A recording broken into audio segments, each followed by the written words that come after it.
Good morning, everybody. Welcome to day 7 of our 21-day challenge. Our passage for this morning is Matthew chapter 5, verses 31 and 32, where Jesus says this: "It has been said in the Old Testament, anyone who divorces his wife must give her a certificate of divorce. But I tell you that anyone who divorces his wife, except for marital unfaithfulness, causes her to become an adulteress. And anyone who marries the divorced woman commits adultery." Wow.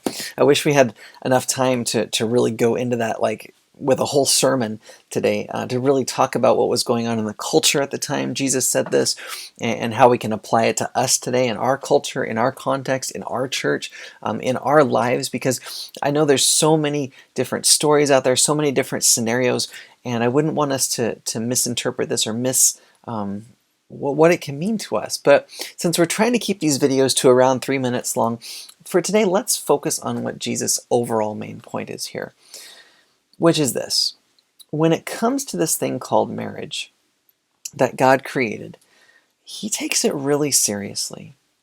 And He wants us to take it seriously too.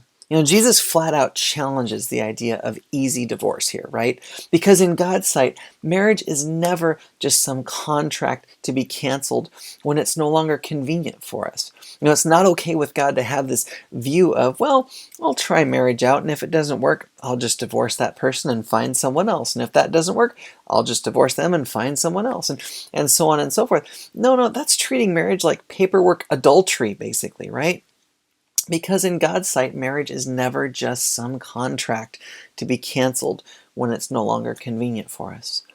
Instead, marriage is meant to be a deep covenant relationship of faithfulness that goes on and on and on, where you work through whatever struggles come up, right?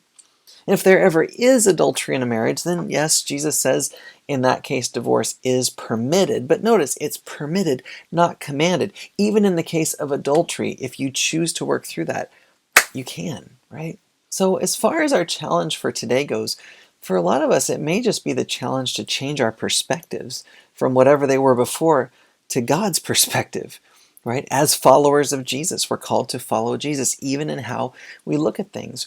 And maybe our view of marriage came from our family, or from our friends, or from the culture, or it's something we made up, but it's different than what God says it should be.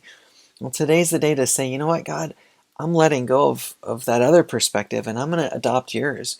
And then I'm going to live my life accordingly. I'm going to live my life according to your perspective and treat marriage the way you say I should treat it in my own life, in the lives of others.